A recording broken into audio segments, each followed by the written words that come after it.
Physical development, Bhavitakaya. Although there are many passages in the Tipitaka in which the Buddha mentions the term Bhavitakaya, there are no explicit explanations of this term, as if the listeners always understood its meaning. There were occasions, however, when non-Buddhists, especially members of the Niganta order, spoke about this subject according to their own understanding, and the Buddha duly responded. The Mahasatchaka Sutta, for example, contains an account of such a conversation, in which the terms Bhavitakaya and Bhavitacitta are discussed. One morning the famous Niganta named Satchaka, he was a teacher of the Lichavi princes in Waji, travelled to where the Buddha was staying and engaged him in conversation. He began by speaking about physical cultivation, Kaya Bhavana, and mental cultivation, Chitta Bhavana. He told the Buddha that according to his opinion, the Buddha's disciples only strive in the area of mental cultivation, but they do not engage in physical cultivation. The commentaries state that the reason Satchaka held this view is that he observed the bhikkhus going off in search of seclusion, but that they did not practice severe austerities. After he stated his opinion, the Buddha replied by asking him what, according to his learning, is the meaning of physical cultivation, Kaya Bhavana. Satchaka answered by defining it as the practice of severe austerities and self-mortification, Atta Kila Mata Nu Yoga. The Buddha went on to ask him about his understanding of mental cultivation, Chitta Bhavana. Yet Satchaka was unable to provide an explanation.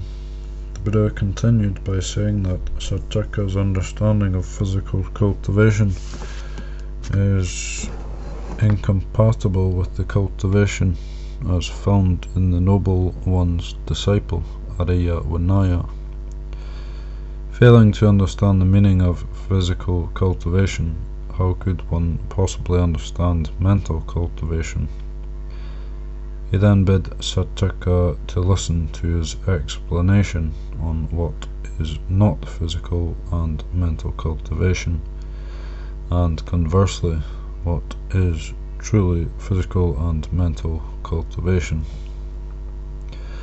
How Agi-ve-sana is one developed in body and developed in mind. Here pleasant feeling arises in a well-taught noble disciple. Although touched by that pleasant feeling, he does not lust after pleasure. He does not become one who lusts after pleasant feeling. The pleasant feeling of his ceases. With the cessation of the pleasant feeling, painful feeling arises. Touched by that painful feeling, he does not sorrow, shnivel and lament. He does not weep, beating his breast, and become distraught. In this way, Agi-ve-sana, although that pleasant feeling has arisen in him, it does not invade his mind and remain, because the body is developed, and although that painful feeling has arisen in him, it does not invade his mind and remain, because the mind is developed. Look here, Agi-ve-sana. Any noble disciple in whom, in this double manner, arisen pleasant feeling does not invade his mind and remain because the body is developed, and arisen painful feeling does not invade his mind and remain, because the mind is thus developed in body, undeveloped in mind. As mentioned above, the principal meaning of physical cultivation, kaya bhavana, is the development of the collection of 5 doorways, pancha dwarika kaya, that is, of the 5 faculties, indra, the eye, ear, nose, tongue, and body. Therefore, physical cultivation, kaya bhavana, is essentially identical to the cultivation of the sense faculties, indriya bhavana. The development of the sense faculties begins with sense restraint, indriya samvara, to which the Buddha gave great emphasis in the training for those who have gone forth in the Dhamma Vinaya. Sense restraint is a fundamental practice linked with the training in virtuous conduct, sila. In the commentaries, sense restraint is often classified as a form of virtuous conduct, as virtuous sense restraint. Indriya samvara sila. Let us have a look at this basic principle.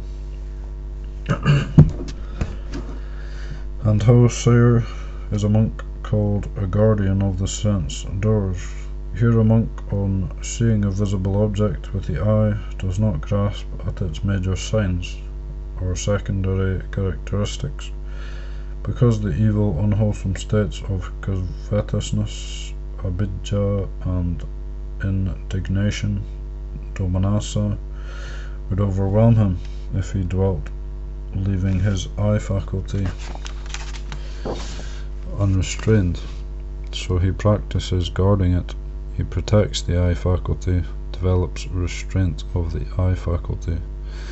On hearing a sound with the ear, on smelling an odor with the nose, on tasting a flavor with the tongue, on feeling a tangible with the body, on knowing a mind object with the mind, he does not grasp at its major signs or secondary characteristics.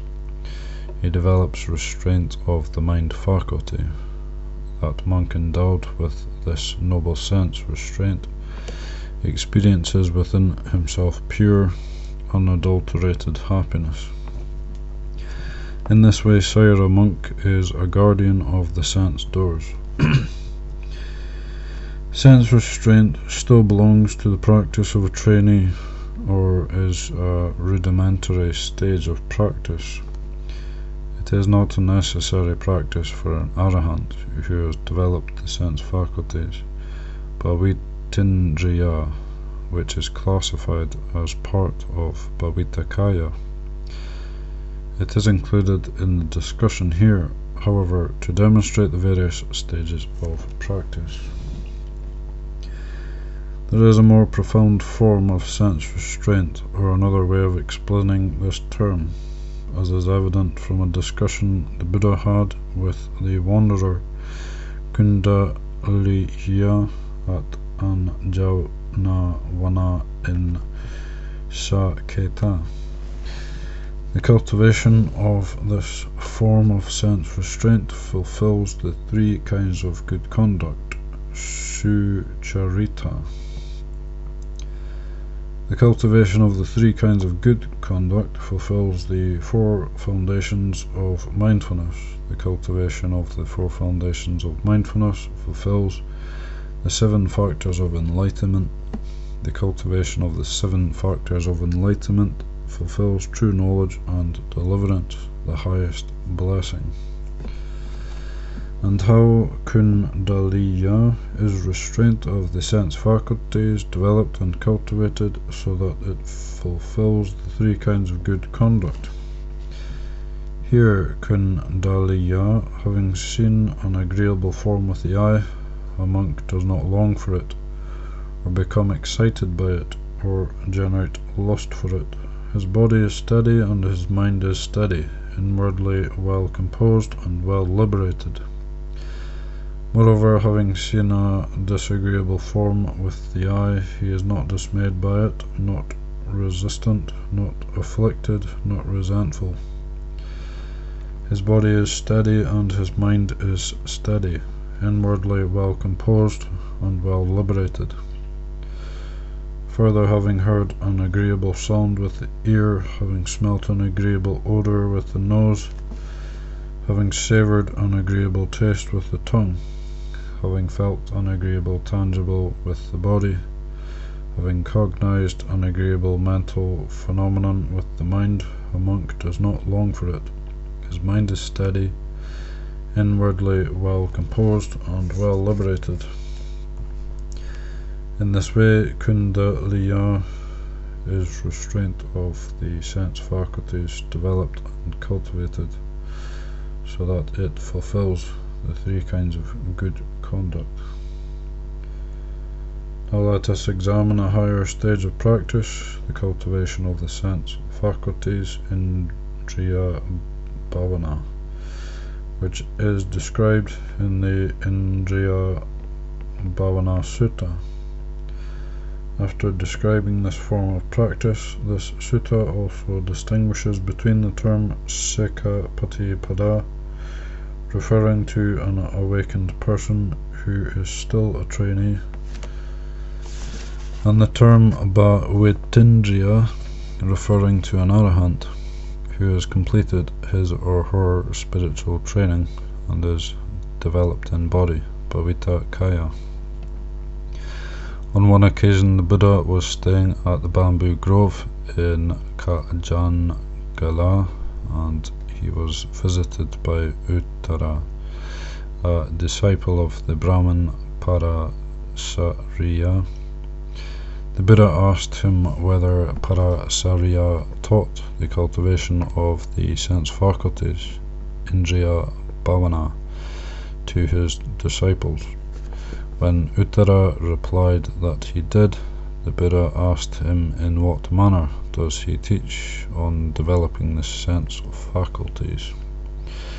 Uttara replied that Parasariya teaches to avoid having the eye see material forms and having the ear hear sounds. The Buddha answered that following this line of reasoning, a blind or deaf person has developed the sense faculties, but Bhavitindriya. The Buddha went on to say that the development of the senses, as taught by Parasariya, is different from the supreme cultivation of the senses in the discipline of the noble ones, Arya Vinaya. Venerable Ananda then asked the Buddha to explain this supreme cultivation of the senses. 1. The cultivation of the sense faculties, Indriya Bhavana. Now, Ananda, how is there the supreme development of the faculties in the noble one's discipline? Here, Ananda, when a bhikkhu sees a form with the eye, there arises in him what is agreeable, there arises what is disagreeable, there arises what is both agreeable and disagreeable. He clearly understands thus. There has arisen in me what is agreeable, there has arisen what is disagreeable, there has arisen what is both agreeable and disagreeable. But that is conditioned, gross, dependently arisen. This is peaceful, this is sublime, that is equanimity. The agreeable that arose, the disagreeable that arose, and both agreeable and disagreeable that arose cease in him, and equanimity is well established. Just as a man with good sight, having opened his eyes, might shut them, or having shut his eyes, might open them, so too in a monk the agreeable that arose, the disagreeable that arose, and the both agreeable and disagreeable that arose ceases, and equanimity is established just as quickly, just as rapidly, just as easily. This is called the noble one's discipline. The supreme development of the faculties regarding forms cognizable by the eye. Again, Ananda, when a monk hears a sound with the ear, smells an odour with the nose, tastes a flavour with the tongue, touches a tangible with the body, cognizes a mind object with the mind, equanimity is well established, just as if a man were to let 2 or 3 drops of water fall onto an iron frying pan heated for a whole day. The falling of the drops might be slow, but they would quickly vaporize and vanish. So too in a monk, that agreeable that arose, the disagreeable that arose, and the both agreeable and disagreeable that arose ceases, and equanimity is established just as quickly, just as rapidly, just as easily.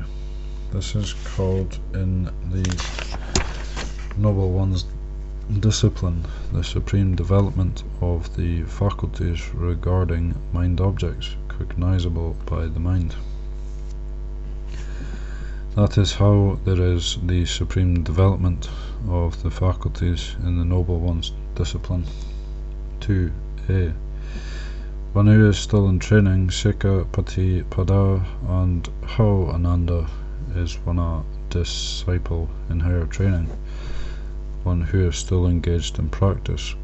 Here Ananda, when a bhikkhu sees a form with the eye, there arises in him what is agreeable, there arises what is disagreeable, there arises what is both agreeable and disagreeable.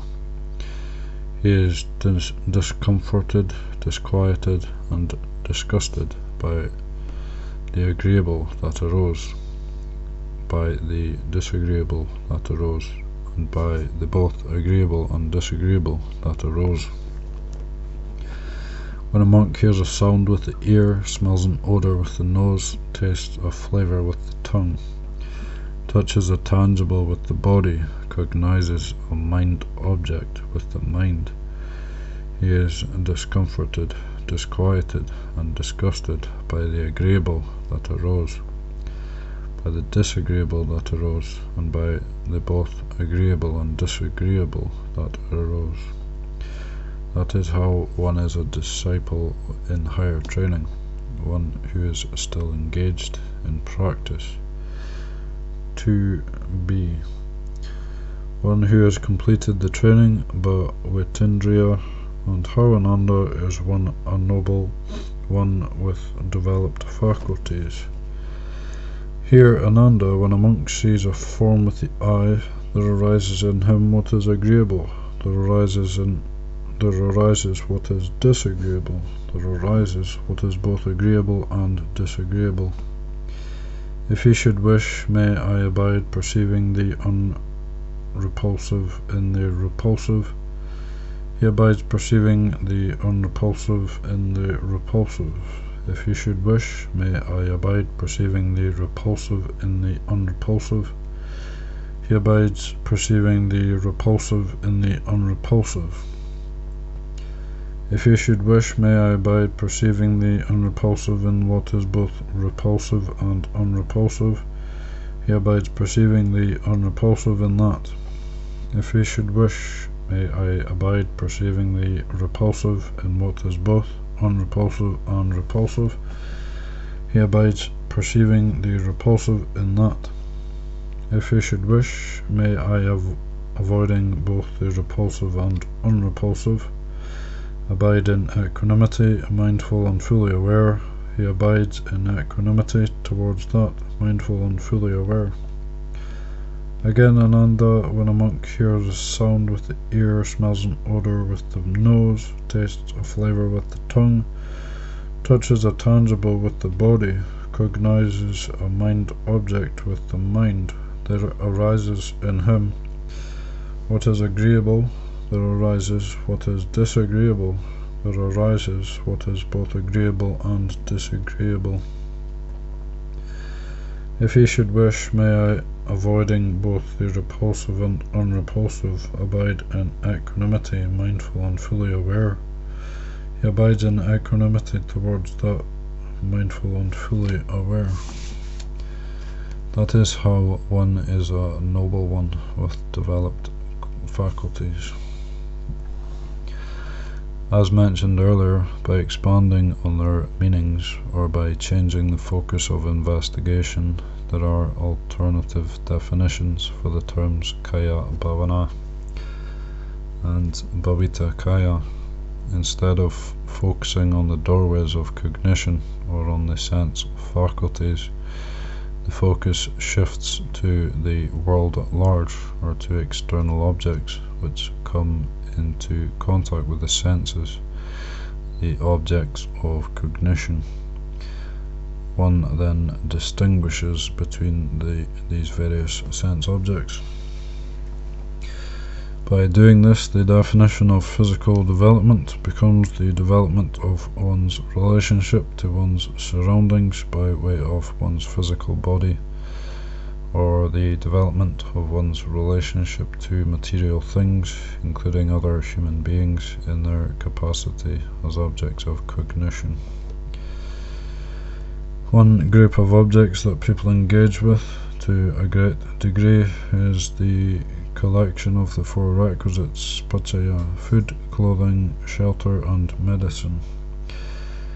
By extension, this group also includes all the other material things, consumable objects, tools, and appliances used in work, etc.,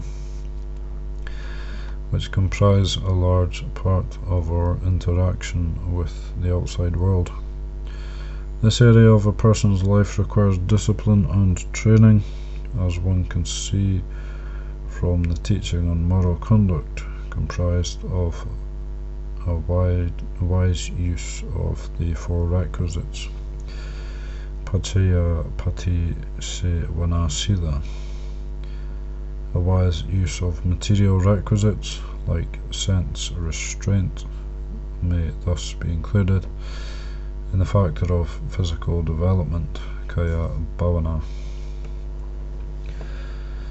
In the Dhamma Vinaya, the relationship to material things that nourish and sustain life is considered an essential part of training. People are able to develop this relationship constantly in everyday life.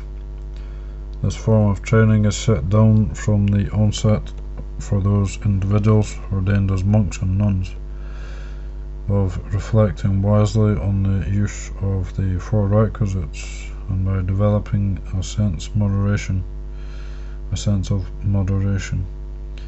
which leads to contentment and generates true blessings.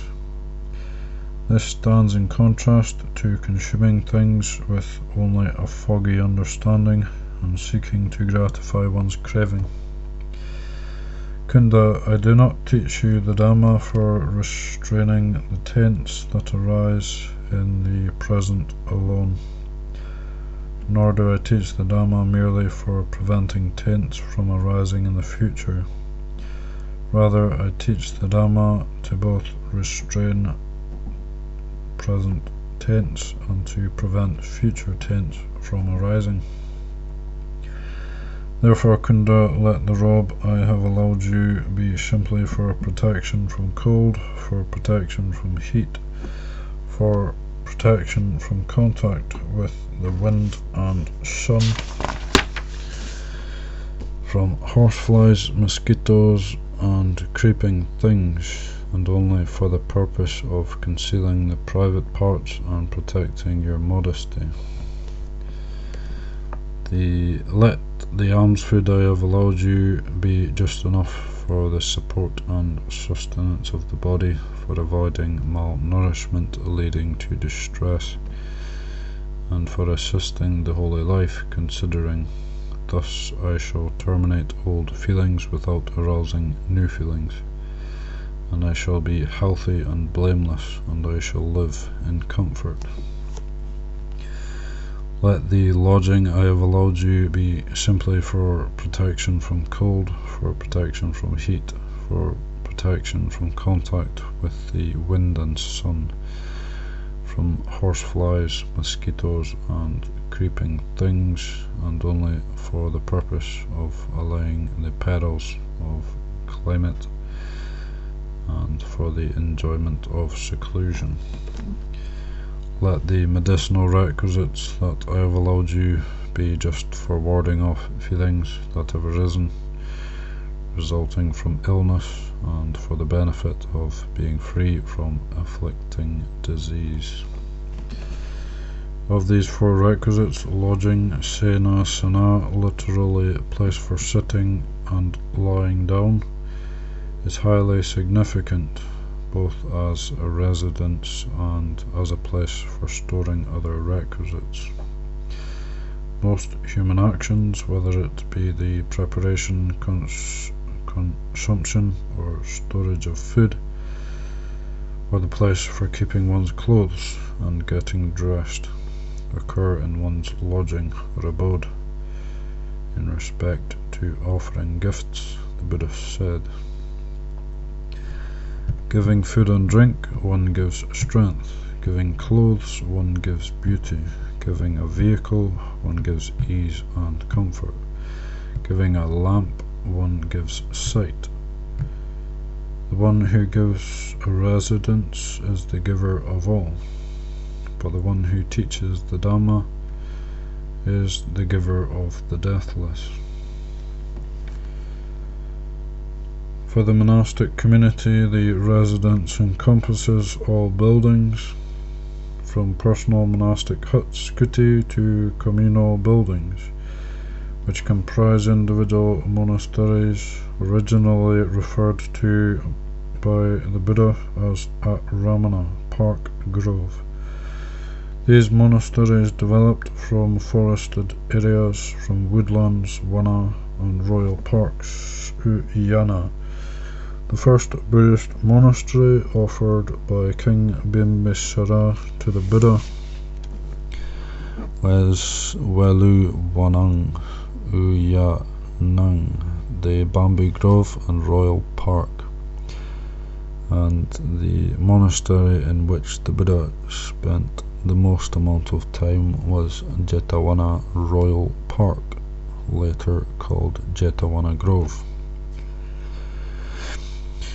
From monasteries in smaller woodlands on the outskirts of towns and villages, or these bordering larger forests, the meaning of monastic residences was expanded to incorporate places deep in the forest, arana,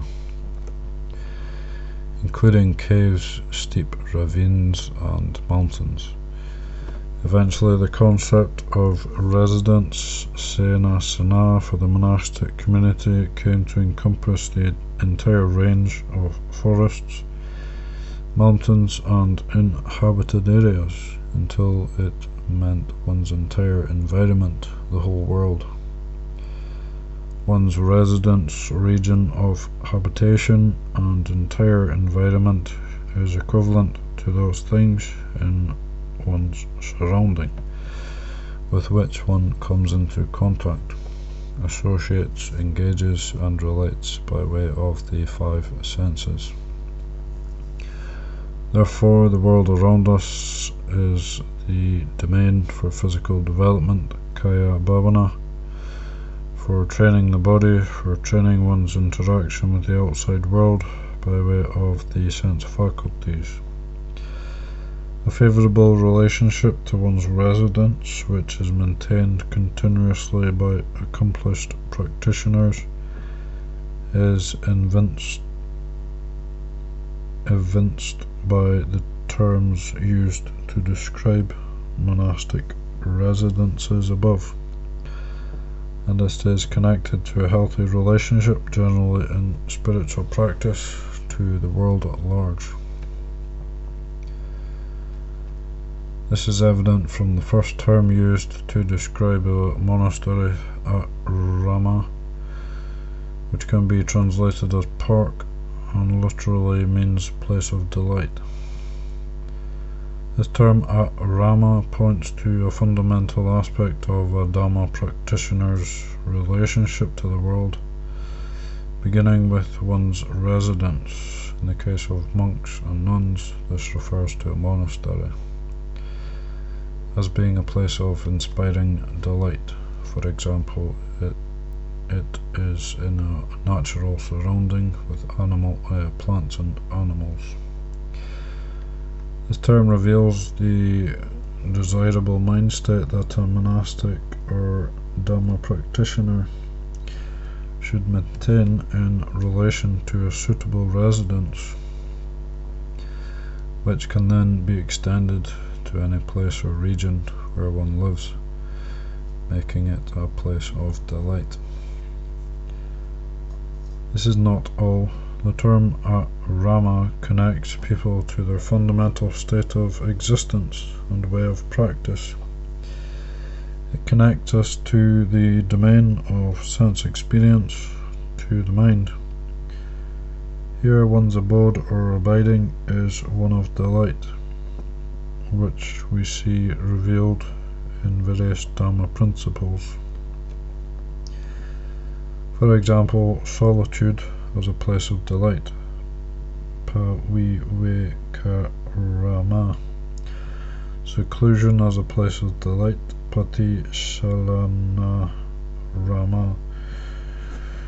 The relinquishment of unwholesome qualities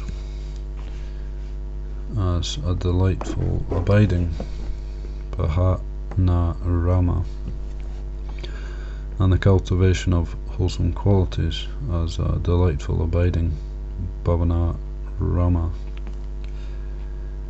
Arama here refers to a favourable feeling or attitude towards a suitable object with which one comes into contact. It is as if Dhamma practitioners have a responsibility to make those things they engage with a source of delight, beginning with one's lodging or residence, which for monks is already called an arama, and then extending this feeling outward into their general environment. In reference to people's relationship to their abodes and surrounding environment, besides the term arama, another term used probably more often than arama, that is often used in the context of the lives of monks, Dhamma practitioners, and arahants, is ramaniya, translated as delightful, refreshing, pleasant. This term points to an inspiring surrounding atmosphere which is extremely favourable for practitioners and conducive to the development of wholesome mind states. For arahants, accessing this delightful atmosphere is easy, or happens readily, because their contact with the world occurs without any hidden defilements. Moreover, arahants are able to make their surroundings delightful and refreshing, both for themselves and for those who dwell close to them. The term ramaniya appears frequently in the Tipitaka, and it is as if this atmosphere of delight or refreshment is a feature of the Tipitaka itself. We see it expressed, for example, already in the story of the Buddha's life before he was awakened, when, as a bodhisattva, he went in search of a suitable place to practice meditation, and finally found such a location at Uruvela. This is a truly delightful Ramaniyo Vata piece of ground, and with sheltered, pleasant groves and a clear flowing river with smooth banks nearby a village for alms resort.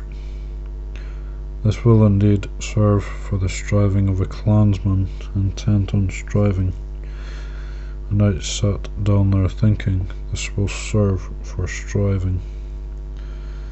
There are records of the Buddha and his disciples when they stayed at or passed through various places, especially forests and mountains, describing these places as delightful. Sometimes these descriptions are detailed, like in the case of Venerable Ekavihariya Dera, who described in verse his place of solitude. While a refreshing breeze blows, laden with the fragrance of flowers, I'll burst asunder ignorance, while seated on the mountain top, in the mountain heights, carpeted with flowers, a region cool and forested. Gladdened by the joy of release, I will delight in the great mountain caves. When Venerable Mahakassapa returned from collecting alms and climbed into the mountains, he uttered a long verse praising the beauty of the forested landscape, including these passages: Garlanded with sacred pear, echoing with the trumpet calls of elephants, these uplifting crags are a place of delight. These mountains do please me so.